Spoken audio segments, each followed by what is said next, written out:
Sejam muito bem-vindos ao canal. Eu sou o Logan e hoje estou trazendo várias novidades legais aqui pro canal.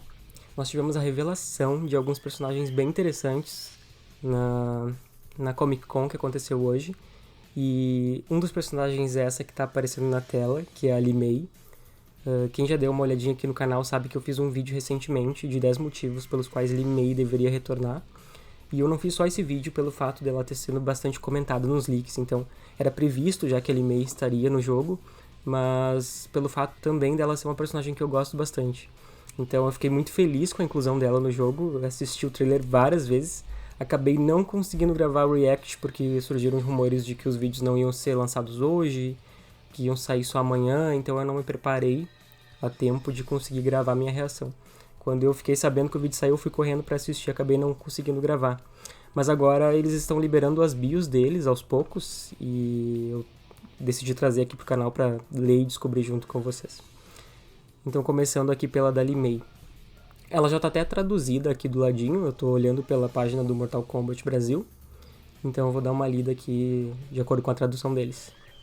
Como filha primogênita de seus pais, Li Mei foi reivindicada pelos Ungadi, as sacerdotisas guerreiras que guardam a família real de Outworld, que Outworld no caso é a Exoterra, né? O serviço de Li Mei começou com grandes expectativas.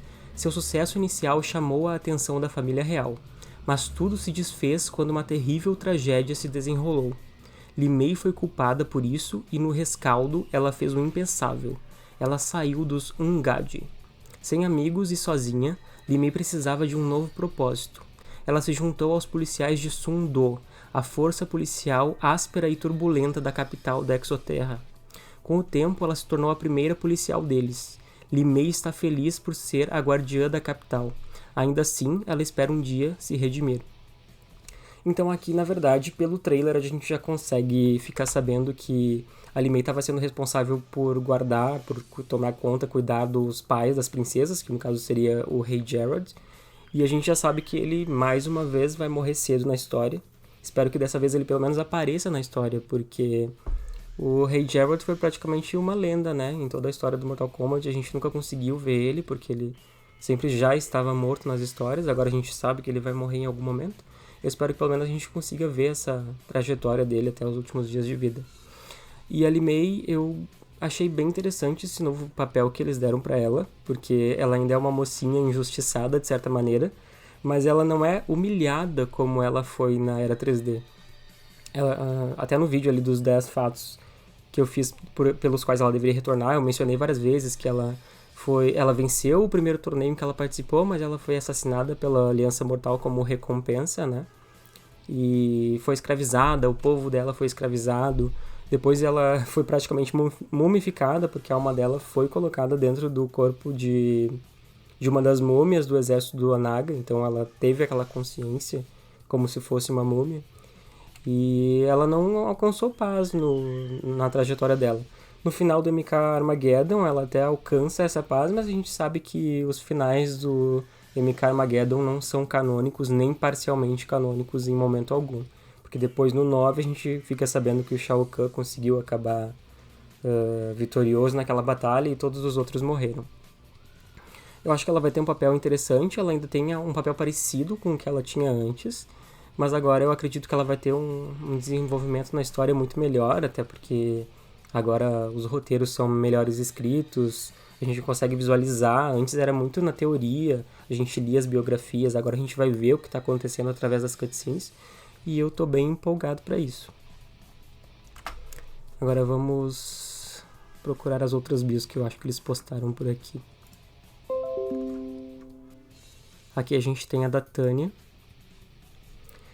Escolhida como criança das filhas primogênitas da Exoterra, Tânia foi criada pelas sacerdotisas de Ungadi. Ela nunca conheceu sua família biológica. À medida que ela envelheceu e viu outros iniciados se lavarem, Tânia temia que ela compartilhasse o destino deles, mas esse medo estimulou o sucesso. Depois de muitas tentativas, Tânia passou por suas provações e se tornou uma Ungadi completa.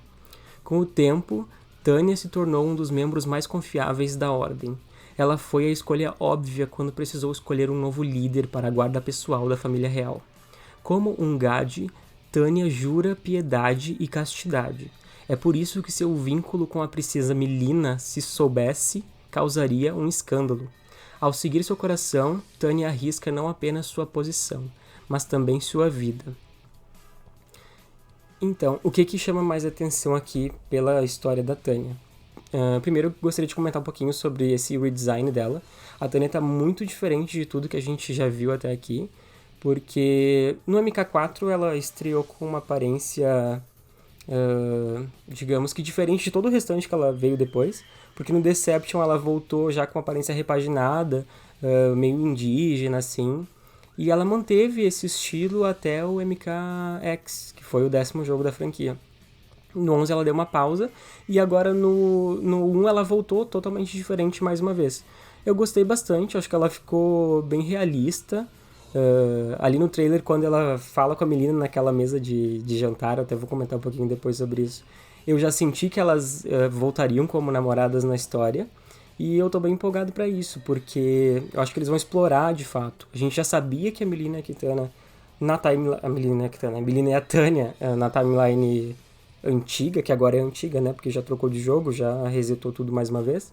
Que elas tinham um relacionamento, mas era algo que não era explorado. A gente nunca viu nada de fato. Era tudo baseado em diálogos e no final da Melina do MK11. E agora a gente vai conseguir ver isso se desenrolar de alguma maneira, provavelmente. E eu tô bastante empolgado pra ver. Aqui eu só gostaria de chamar a atenção quando eles falam que o fato de descobrirem que ela estaria tendo uma relação com a Melina ser um escândalo não seria relacionado à homofobia, né? Até porque eu acredito que no universo de MK não existe esse tipo de preconceito. Mas sim pelo fato de que quem é um GAD, não sei nem se eu tô pronunciando certo, porque esse termo é novo, né? Quem é um GAD tem esse voto de castidade, então ela estaria descumprindo com a promessa dela, e pelo que a gente consegue ler por essas biografias, seria algo que para eles seria algo imoral, talvez. Eu acredito que sim, seguiria essa linha de raciocínio. Então a gente vai ver como que ela vai lidar com isso, se ela vai tentar se afastar da Melina, o que eu acredito que não. E provavelmente isso vai ser descoberto, né? Porque eles vão ter que desenrolar as desavenças, enfim. Com certeza vão descobrir isso, com certeza vão descobrir que a Melina está infectada com a doença Tarkata. E vai ser muito interessante ver como isso vai acabar se desenrolando na história. Uma coisa que também eu percebi é que eu acredito que a Tânia dessa vez... Desculpa.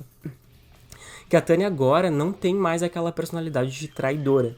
Porque, apesar de ser algo muito legal, que eu gostava muito da Tânia ser uma traidora nata na franquia, acabava sendo um pouco monótono porque a gente sempre sabia que ela ia fazer isso, e esse acabava sendo o papel dela em todos os jogos.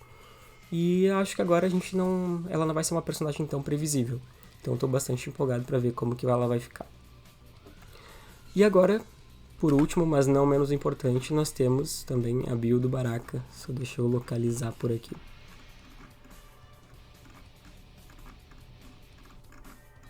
Aqui. Baraka já foi um respeitado comerciante da Exoterra, mas essa vida terminou em um instante quando ele contraiu a temida praga de Tarkat. Incurável, contagioso e a causa de graves deformidades físicas, Tarkat transformou Baraka em um monstro. Ele foi expulso e condenado a viver seus dias em uma colônia de Outworlders, igualmente afetados. Quando Baraka chegou pela primeira vez, a colônia estava em desordem. Seus companheiros Tarkatans haviam desistido e estavam prontos para morrer. A desesperança deles acendeu um fogo no coração de Baraka. Ele não poupa esforços para melhorar a vida de seus companheiros Tarkatans. Ele sabe que, enquanto lutar, nunca será realmente uma vítima. Então, eu não acho que tenha mudado tanto a história do Baraka, porque, tirando o fato de agora Tarkatan ser uma doença, né, não ser mais uma raça, ele continua sendo o líder deles, continua provavelmente sendo mais forte, quem guia essa... Não raça mais, né? Quem guia essa população, digamos assim. Então acho que ele não mudou tanto. Não me agrada tanto assim. Eu tinha esperança dele voltasse ao que ele era na Era 3D. Quem cresceu com a Era 3D como eu sabe o quanto o Baraka era assustador naquela época. Eu acredito que nos jogos da NetherRealm ele foi muito nerfado na história. Ele não passa medo nenhum pra mim hoje em dia. Eu acho que nem pras crianças que entram em contato com o jogo pela primeira vez com esses jogos atuais, acho que elas não têm medo de Baraka, porque ele se tornou muito humanizado. Não digo na aparência, porque ele ainda tem essa aparência deformada, mas ele é um humano, não é um humano, mas ele age como humano. E na época do MK Deception, por exemplo, o Baraka agia como um monstro. Até as imagens que eles colocavam nas telas de carregamento eram assustadoras. Todo o marketing que eles fizeram em cima do MK Deception envolveu muito o Baraka, e a Mileena também foi muito utilizada no marketing daquele jogo. Só que a Mileena, felizmente, não foi prejudicada com os jogos atuais, como acabou acontecendo com o Baraka. O fato de Tarkata não ser mais uma raça e sim uma doença, eu acho que é interessante. Tem gente que acha que talvez seja ruim para ele, ruim para Mileena, mas eu acho que vai beneficiar os dois, abrir um leque de possibilidades para se fazer. A gente percebeu que dá para infectar outros personagens, e eles ainda não revelaram como, se eles podem infectar através da mordida, se é pelo ar, como que deve ser. Acredito que não pelo ar, porque nesse próprio trailer agora apareceram outros personagens interagindo com ele. Mas eu acredito que vai ser bastante interessante ter essa possibilidade de ser transmitido essa doença, que agora é uma doença. Então era isso, porque esses foram os únicos 3 personagens jogáveis revelados. Eu vi algumas imagens circulando do Reiko e do Motaro, mas até onde eu saiba não foi confirmado ainda que eles serão jogáveis. Acredito que o Motaro deva ser Cameo e o Reiko provavelmente vai ser jogável. Inclusive é um personagem que eu gosto muito, era um dos meus favoritos da era 3D no geral, e inclusive vou fazer vídeo dele também. Mas eu não vi nenhum lugar confirmando e não saiu nenhum vídeo deles também. Pelo menos não foi liberado ainda, porque quem estava no evento conseguiu ver o vídeo da cutscene em que eles aparecem. Só vamos dar uma olhadinha agora no vídeo de revelação que tem aqui no canal do Mortal Kombat. Só para recapitular algumas coisas antes de encerrar o vídeo. Vou colocar mais baixinho. Umgadi are warrior priestesses, selected from the firstborn daughters of Outworld. From infancy, they are trained to defend the royal family. Ela tá muito linda. This fight is more important to me than you can ever know.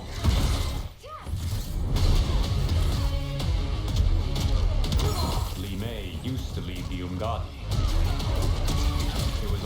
Eles mantiveram os golpes acrobáticos dela, que pra mim são a parte mais memorável. Acrescentaram esse, acho que a gente pode chamar de pet, esse pet aí que parece um leãozinho pro set dela. A Tânia tá muito legal. Dá pra ver que eles mantiveram alguns golpes clássicos da Tânia também. Ela vai fazer daqui a pouco aquele golpe que ela passa por baixo agora, esse golpe que é icônico dela. Mas também deram uma arma nova, colocaram esse feixe de luz atrás dela, que ela também transforma em arma. Achei bem interessante. E essa parte é uma das minhas partes favoritas do trailer. Deixa eu até pausar aqui pra comentar sobre isso. Porque aqui a gente vê, além da Tânia aqui chamando a Mileena, a gente tem Liu Kang, Mileena, Rain, e aqui me parece ser o Johnny Cage, mas eu acho que também possa ser o Kung Lao. Na verdade, agora, enquanto eu estava falando, eu acabei de ter certeza que é o Kung Lao ou o Raiden, porque eu vi o chapéu aqui em cima, antes eu não tinha reparado. Mas é engraçado ver esses 4 personagens na mesma mesa, era algo inimaginável na linha do tempo anterior e até na linha do tempo original. Vai ser muito interessante ver como que essas histórias vão se desenrolar. Aí logo depois disso aparece o Kenshi cuidando da Mileena. Pelos diálogos dá pra ver que eles estão preocupados em não deixar a doença dela evoluir. Olha que legal o olho dela. Mileena e Kenshi são 2 personagens que até então eu acho que a gente nunca viu os dois interagindo em uma cutscene canônica. O máximo era no MKX, quando os dois iam se enfrentar na batalha, mas aquelas falas não são canônicas, então isso era algo que não se era de imaginar. Se eles tivessem alguma interação naquela época, com certeza não seria nada amigável. Então é bem legal ver essa interação entre os dois. Baraka tá muito legal, eu gostei bastante que o design dele tá bem mais macabro do que no 11. No 11 eu acho que ele tava um pouco carismático demais, não sei se é a palavra correta. Mas eu gostei que ele tá mais assustador agora no visual. Tinha algumas pessoas que estavam preocupadas que talvez nessa nova linha do tempo nós não tivéssemos a tribo dos Tarkatans pelo fato de ter se tornado uma doença, mas de certa forma a gente tem. Pelo que a gente consegue ver no trailer, eles estão de certa forma um pouco mais exilados pelo fato da doença, mas ainda assim não deixa de ser uma tribo, né? Dependendo do ponto de vista. Os golpes deles estão muito legais, eu adorei esses efeitos que colocaram nas blades dele. Mais alguns golpes do anime. O Goro não me agradou tanto, esse novo visual dele, mas talvez seja só questão de costume mesmo. Aqui, muito importante, a gente tem a confirmação do Darius como Cameo, que o Darius é um personagem da Era 3D, e pelo que eu lembre, o Darius não estava sendo um personagem muito comentado nos leaks. Na verdade, eu acho que não estava sendo nada comentado. Eu posso estar enganado de não estar lembrando, mas eu acredito de fato que o Darius não estava sendo vazado por ninguém. Até se vocês lembrarem de algum leak que constava o nome dele, se quiserem colocar nos comentários. Mas eu não lembro do Darius estar sendo citado em nenhum leak. Então, pra mim, foi uma grata surpresa, uma excelente surpresa. Porque apesar do Darius não ser um dos meus personagens favoritos, ele ainda assim é um personagem da Era 3D. E eu tenho um carinho muito grande por todos os personagens da Era 3D. Tem alguns que eu não gosto mesmo, não é nem por moda, mas o Suhal, por exemplo, eu não gostava nem na época. Na época que eu era criança, eu vi o Suhal e pensava, nossa, esse boneco é muito esquisito. Mas acho que o Suhal é a única exceção assim, que eu realmente não gosto. Talvez o Dairo também. Suhal e Dairo eu não gosto. Mas os outros da 3D Era, todos eu gosto pelo menos um pouco. Então eu fiquei muito feliz de ver o Darius voltando como Cameo. Acho que é a oportunidade perfeita pra ele. Talvez ele nunca retornaria se não fosse como Cameo. E o fato dele retornar como Cameo pode abrir um leque de possibilidades para ele voltar futuramente em outro jogo como um personagem jogável. Isso não se aplica só ao Darius, acho que a gente vai ter outros personagens que vão acabar sendo mais aclamados pelo público, vão ser apresentados para toda uma nova geração que não conhecem eles. No caso do Darius, eu acredito que a maioria das pessoas vendo o trailer nem reconheceram quem era, mas fiquei bastante empolgado. Eu não vou continuar agora o vídeo, porque daqui a pouco começam a aparecer os Fatal Blows delas, os Fatalities, e eu ia ter que censurar de qualquer forma, então, para não ter que editar, me poupar de editar essa parte, como eu não ia mostrar de qualquer forma, eu vou encerrando o vídeo por aqui.